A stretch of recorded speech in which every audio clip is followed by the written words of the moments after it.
and welcome. I don't have a pithy title for us because we're going to start with just an apology to our listeners and our viewers, that we've been away for so long. But the semester has been insane. Hell. We just moved, for those of you who are listening out there, we just moved offices, which has thrown everything into chaos. Blyth has been flying 11 trillion miles every day. Actually, no, for this time I haven't actually been traveling that much. It's just been insanely busy. There's this idea that sort of, oh, you're a professor, so you just kip up at 10 o'clock and walk into a class and talk a lot of shit and then walk out and that's your job done.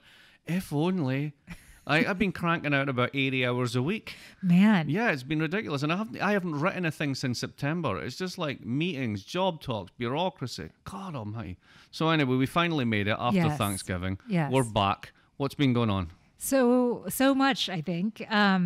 The one thing that's probably on a lot of our minds is the aftermath of the California wildfires that wiped out the town of Paradise, and just seeing the political back and forth of it, but just also just the ferocity, if that's a word, of the wildfires. And then thinking about the report that was released by the UN, but also by the Trump administration about climate change, or the lack thereof, as the Trump administration tried to bury their own report. But just the weather craziness has been going, the floods, the wildfires, like just the randomness of it all is clearly part of climate change. No, it's not. It's all a conspiracy. It's every scientist in the world secretly contacts every other scientist to lie about research. Yes. How implausible is that? Well, they'd have to really communicate really well. I can't literally. I can't keep a secret in my own family. No, and yet there's this global conspiracy of scientists. All right, so I mean, I suppose the serious part here is basically, so the scientific community for a long time has been saying, you really should do something about this. You really should do something. And now they're saying, okay, here's the deal. You've got 12 years, and if you don't do it, we're dead. Right? So that was pretty serious stuff, right? And have we done anything? Absolutely not. And then, of course, the government comes out, and it's a multi-agency report. I think it's 11 agencies, all doing their own assessment on relatively settled science. Actually, just forget relatively, on settled science. And they say, we're in a heap of trouble in these wildfires and mudslides and all this sort of stuff. It's already costing billions, and it's going to cost hundreds of billions. And if you were to actually think of this as an investment opportunity, then you could create millions of jobs, and you could steal a march on green tech and basically doing something about climate change that the rest of the world would need to buy from you. So maybe we should do that. Maybe we should do what we did in the Cold War, but do this now with sort of the war on climate change. And of course, the answer from the president is no, it's not real. And why is it not real? Because I don't want it to be real. That's it. And because, I like fossil fuels, and that's people who like me, so stuff you. Well, he did sort of a smart thing and blamed California fire policy or forestry policy. Did you see the response from Finland? What did they say? So there was this whole thing about the Finnish. He was told by the Finnish Prime right. Minister about how they go out and rake the leaves. So there were all these memes of all these Finns out raking leaves with things like, "No, honestly, we don't do this." First of all, California is hot. Finland's bloody freezing. It's cold. You're not going to have that many wildfires there. Yeah. I mean, it's just. Ugh. But it was interesting that he was able to say something that's fairly accurate, that the forestry policy is what it is, and they don't burn now, and that creates now like lots of debris and lots of wood that wildfire strikes and blah blah blah, and the terrible forest fire. So it wasn't a direct. I mean, it was somewhat of a smart response in that he didn't say something that was totally inaccurate. Yeah, but today or yesterday he basically said, "I don't believe in climate change." Yes. So there we go. Yeah. Well, who knows if humans are doing this or not. I know. The Earth has been getting warmer for a very long time. But we have a clear mechanism. It's basically CO2 concentration leads to increase in temperature. Yeah. Yeah, that's uncontestable. So, but it's not humans. Well, then what is it? Well, I know what it is. It's the bottoms of cattle. Yeah. All right, but why is all the cattle there? Because we like hamburgers. Yeah. So it's human, right? I mean, at the bottom, we're the problem. Yeah. I mean, it's interesting when you think. I've just been watching a lot of documentaries about Egyptian history, and for 3,000 years, all this stuff happened, and you think, and we've destroyed it in like 200 years. I know. It's so been just awesome. The length of what a party. We're so effective in on that. Blyth, a topic that I know you that is dear to your heart. You're going to do it, aren't you? We have to. Brexit. Oh, God, no. Brexit. Oh, God. Poor Theresa May. I mean, that question time that she got when she got just raked over the coals was pretty And yet she's brutal. still there because, I think we said this one before. The problem is if you get rid of her, somebody else has to do it.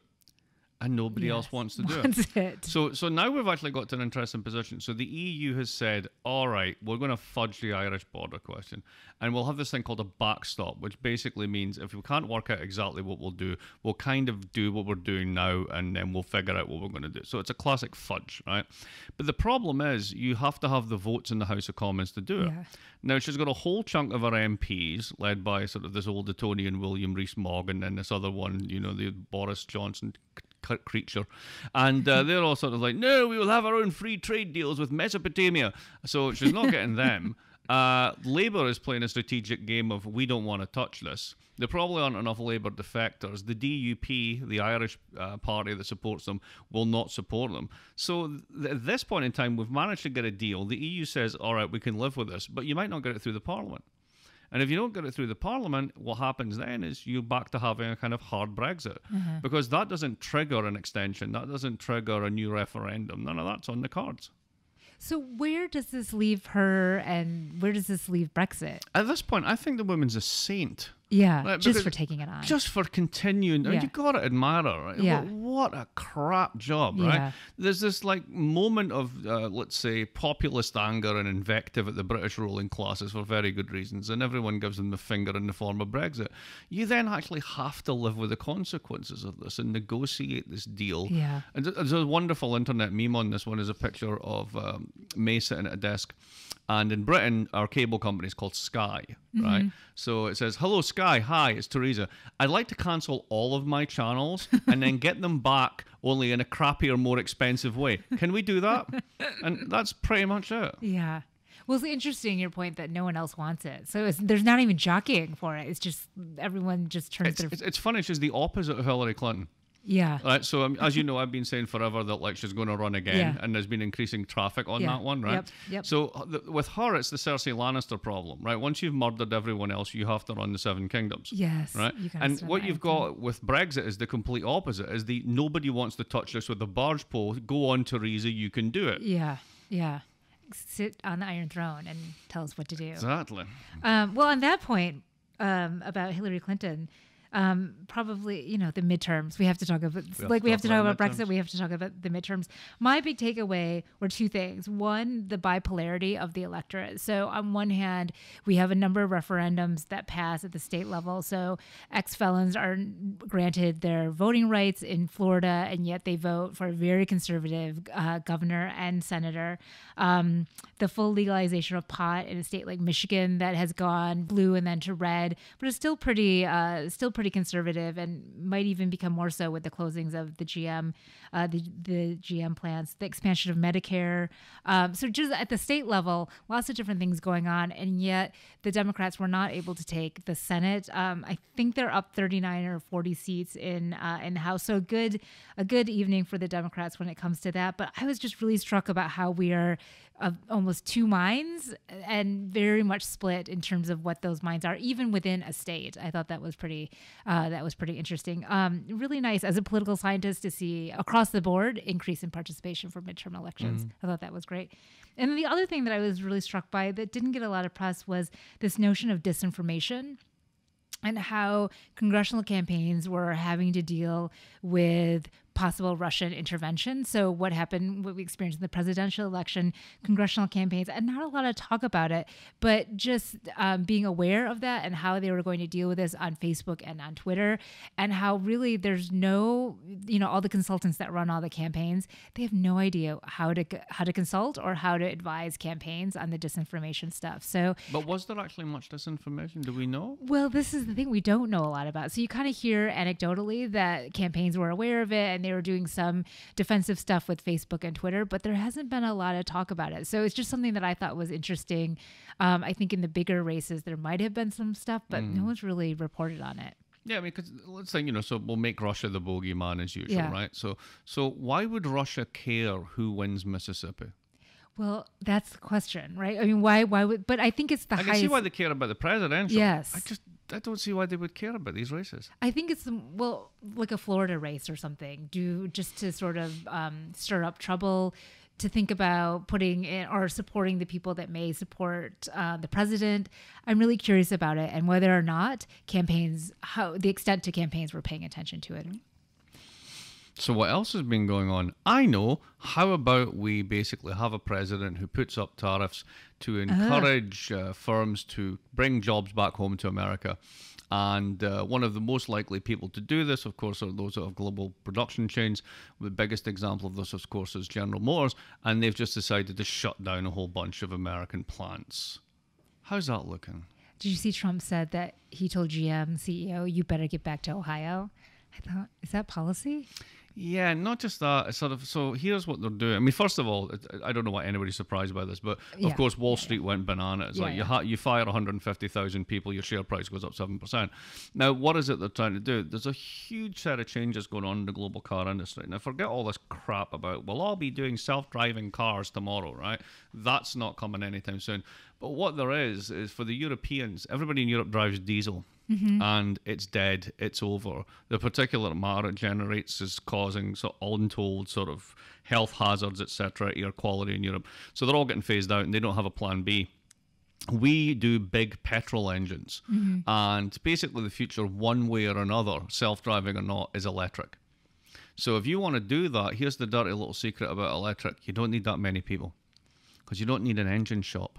You don't need transmission in the same way. You just need a battery, and you need 4 little axle transmission points, and you need the seats and the instruments in the computer, and off you go. So if you're really going to prepare your company for an electric future, you don't need that many people. Now, here's the thing about it. At the end of the day, do you still want to have GM 20 years from now? Yeah. Do you want GM to be a leading automobile manufacturer across the world? Probably. And would you rather they did that given climate change with electric? Yeah. Well, this is what's going to happen. Wow, that's fascinating. So it's just fewer people needed to make the things that we're going to make the car that we're going to have. The cars that we're all driving are basically on the scrap heap already. Yeah. On this point, I was thinking as I've been shopping for holiday stuff on Amazon, and also thinking about what's happened with Facebook and the disinformation stuff as well. Just thinking about all of these big monopolies that exist right now around the holiday time and what this means, not just in terms of our consumer behavior, but just in terms of the information that's being collected on us, and how Google and Facebook make so much money off of just me giving them my zip code and my credit card number, or not even, I guess, just my zip code. Well, also just your shopping habits. Yeah, right. Hence you might like this, etc., etc. Yes. And now, of course, take Amazon. So Amazon comes in and buys Whole Foods, and the upside of that is, of course, the democratization of Whole Foods. It's Whole Foods for the masses. The prices are now more like a normal supermarket. Have the prices gone down? Yeah, they have. Okay. Definitely have gone down. They still have their niche products, but they're more like a normal supermarket in many ways. But of course, the quid pro quo for this is I now want to know what you eat. Right, so they can, when I scan my Prime membership, they're following all the potato chips that I buy. So we know all the stuff you've bought. Yeah. We know from Facebook all the stuff that you like. Yeah. And we now know all the stuff you eat. Yeah. You're probably wearing a Fitbit watch or an Apple Watch at some point. And if you do, you've probably got your health tracker on. And you're downloading all that data to your computer, and your computer's uploading that, and it's all getting meshed together at some level. And so one day, 10 years from now, you'll be trying to buy health insurance. And they'll say no. Because they know that I eat potato chips, I never work out. You consume 5 tons of butter a year. Right. Wow. And I guess I just saw one of the ads. It was like $59.99 for my DNA to find out where I'm from. So this adds like a whole nother layer onto it. Carrie, where are you from? Well, I don't know. Just where are you from? Michigan. Right. Isn't that enough? For me, that is. Right. So then you give a DNA swab away to some private company, and they're archiving all this data. Now, we know they're archiving the data because remember those serial killers from 30 years ago that are being caught because their relatives have done this test, and you can piece it all together, right? Yeah. So now we've got a complete DNA profile of you and your eating habits, how much you walk when you go to the gym, what you shop, every single thing. This is crazy to me. So neither me nor my wife are on Facebook. And for her reasons, it's very particular. She grew up in East Germany. Yeah. And East Germany had this thing called the Stasi, the secret police. And what did they employed? 1 in 11 people. No, 1 in 17 people. And 1 in 11 were an informer. And what is it they wanted to know? Who do you know? What do you like? What do you not like? What are your politics? Yeah. Where do you shop? What are your friends? Who are your friends? We give all that away for nothing. And it's going to be weaponized and used against us because that's the only thing it's for. Differential pricing. You want to know why these firms have such huge margins? Yeah. Their input costs are zero. because you give it to them for free. Because I'm just giving it willy You're nilly just all the giving it time. for free, and then they monetize it. So they're making 50-60% on their margins. Right. And it's because we give it all up for free. And so someone who like does their 10,000 steps a day is going to have healthcare that's a penny, and me with my 0 steps are going to have to pay $1 million. Exactly. And they also that depends on whether you've got some kind of bad DNA, which is a forerunner for whatever disease. Because you might get it now, but probably you're not going to get it later on because, you might have IBS or something like this. So that's that. Do you think that the tech companies see this? I mean, this is how far... I mean, I don't want to make it so Machiavellian. But it's actually known in the tech circles as the Google Arb.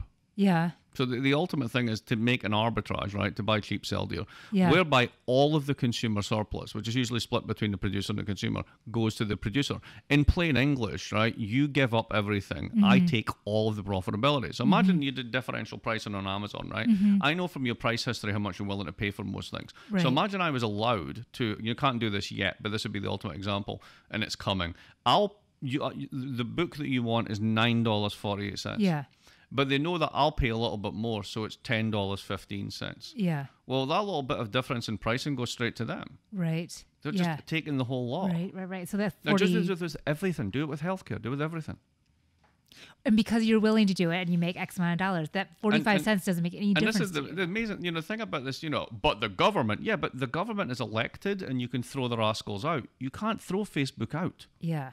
Yeah. And the government has no appetite to actually to break them up or even to make them pay all their taxes. It's because the government's filled with old people who don't understand what it is. Yeah.